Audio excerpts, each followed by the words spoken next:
These are the only known remaining movies of families enjoying Crystal City Amusement Park in West Tulsa, along Old Route 66. This was around 1930, and Crystal City was out in the country.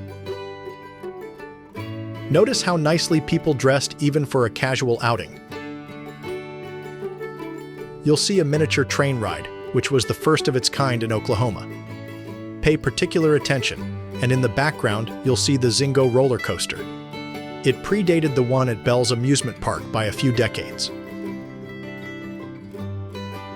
This rare film of Crystal City started out as black and white.